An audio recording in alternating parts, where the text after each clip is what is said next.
Hello everyone, आप सभी का स्टूडेंट एक्स में स्वागत है। तो चलिए आज हम देखने वाले हैं प्रकाश पोषण से सारे क्वेश्चन जो है उसके बारे में हम डिस्कस करेंगे और जानेंगे। ये आपके एग्ज़ाम के लिए अति महत्वपूर्ण है। आपके एग्ज़ाम में अब जो है ऑब्जेक्टिव बहुत ज़्यादा पूछा जा रहा है, इसलिए मैंने आपको ऑब्जेक्टिव सारे क्वेश्चन कराने के लिए मैंने अब एक सीरीज चालू की है। तो अगर इस चैनल पे आप नए हैं तो चैनल को सब्सक्राइब कीजिए, वीडियो को लाइक कीजिए और अपने दोस्तों के साथ शेयर कीजिए कि उनको भी इस चैनल के बारे में पता चले और वो भी जुड़े और वो भी आपकी तरह अच्छे नंबर ला सके।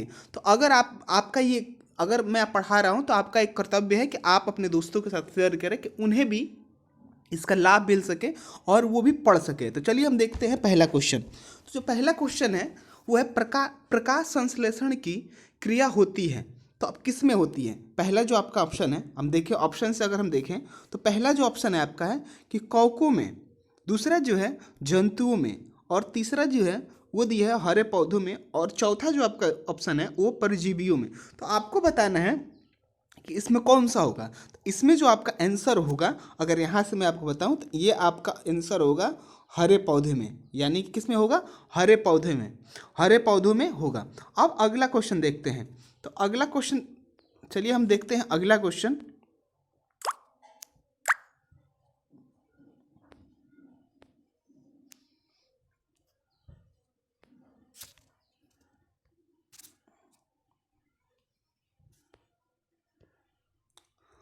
तो जो आपका अगला क्वेश्चन है वो है ग्लूकोज के लिए, ग्लूकोज के एक अणु में ऑक्सीजन के कितने परमाणु होते हैं। तो आपको ये बताना है। इसमें आपका ऑप्शन दिया हुआ है, ए जो है वो 4 दिया हुआ है, 8 दिया हुआ है, 16 दिया थी, 6 दिया हुआ है और 12 दिया हुआ है। और ये क्वेश्चन 2019 में पूछा गया, तो ये आपके लिए महत्वपूर्ण हो जाता है। तो दूसरा का जो ऑप्शन होगा वो होगा कितना, तो वो आपका हो जाएगा 6, यानी कि आपका बी नंबर जो है वो होगा दूसरा का आंसर। अब देखते हैं हम अगला क्वेश्चन।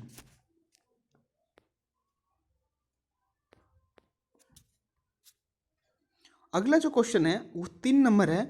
किस खाद्य पदार्थ से हमें उचित मात्रा में आयोडीन प्राप्त हो सकता है। तो आप देखिए यहाँ पे क्या क्या ऑप्शन है आपका है। पहला जो है वो चीनी है, दूसरा चावल है, तीसरा नमक है और चौथा जो है इनमें से कोई नहीं। आपको ऐसे ही पता चल जाएगा कि आयोडीन हमें किससे मिलता है। आपने जब भी देखा होगा तो आयोडीन का प्रचार भी होता है। तो आयोडीन आपको चीनी से तो मिल नहीं सकता। चीनी में क्या होता है, वो ग्लूकोज होता है, यानी कि उसमें वो मीठा होता है, तो मीठा में तो आयोडीन नहीं प्राप्त होता है। चावल में क्या होता है, इसमें वसा होता है, यानी कि इसमें भी नहीं होता है। तो आपका जो है किस में मिलेगा, ये आपको मिलेगा नमक में, यानी कि आपका आंसर नंबर कितना है, ये हो जाएगा नमक, यानी कि सी नंबर सही होगा। अब देखते हैं हम अगला क्वेश्चन।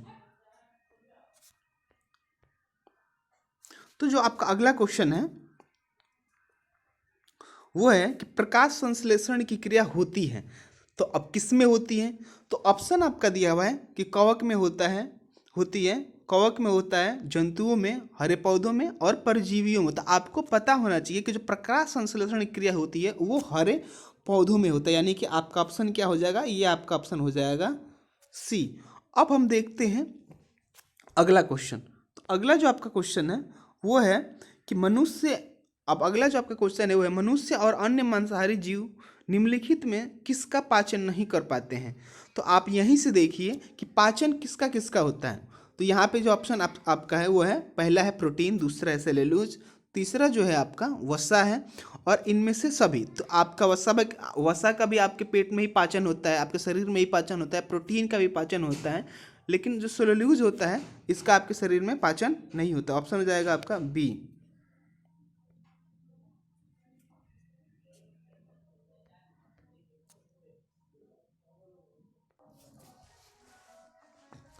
मनुष्य और अन्य मांसाहारी जीव निम्नलिखित में किसका पाचन नहीं कर पाते हैं। तो आपको अगर मैं बताऊं तो पाचन के बारे में बात करें तो ऑप्शन क्या हो जाएगा, प्रोटीन, वसा, सेलुलोज और इनमें से सभी। तो आपको पता होना चाहिए कि जो प्रोटीन होता है, वसा होता है, वो हमारे शरीर में उसका पाचन होता है, लेकिन सेलुलोज का हमारे शरीर में पाचन नहीं होता है। तो इसका ऑप्शन हो जाएगा,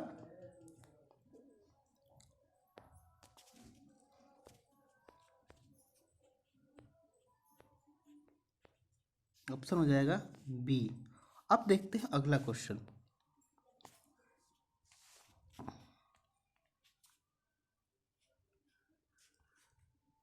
अगला जो 6 नंबर क्वेश्चन है वो है निम्नलिखित में से परजीवी पादप का उदाहरण क्या है।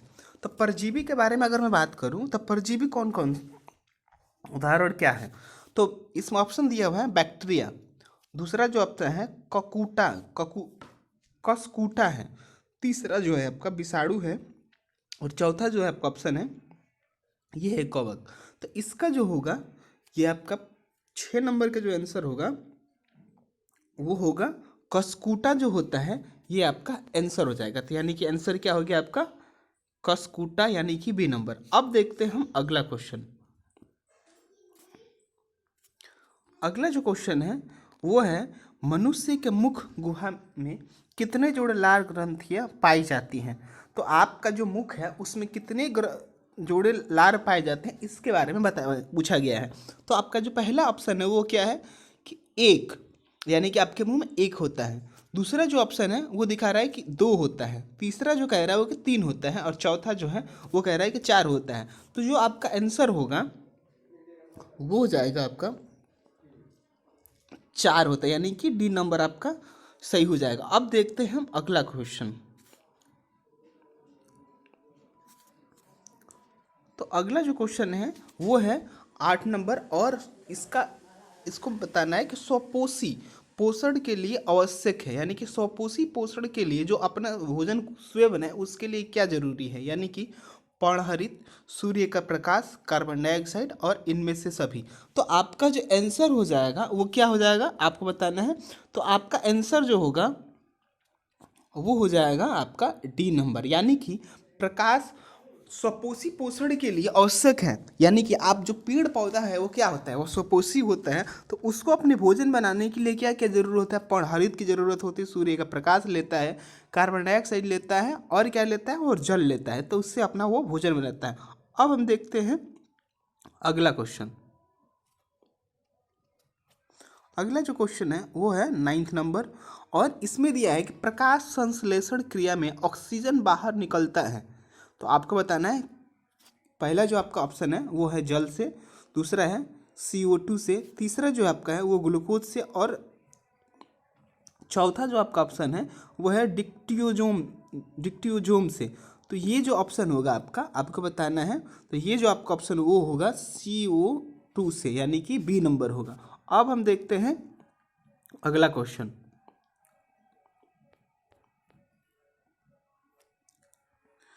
अगला क्वेश्चन है मैग्नीशियम पाया जाता है, यानी कि मैग्नीशियम किस में पाया जाता है। और ये क्वेश्चन आपके लिए बहुत महत्वपूर्ण है, क्योंकि देखिए ये 2016 में भी, 2013 में पूछा गया है, 2016 में भी पूछा गया है, और यहाँ पर सेट भी दिया हुआ है कि यानी कि अब देखते हैं कि इसमें क्या है। तो पहला जो ऑप्शन है क्लोरोफिल में, लाल रक्त कण में, और वर्णमी लवक में, और श्वेत रक्त कण में, यानी कि किस में पाया जाता है।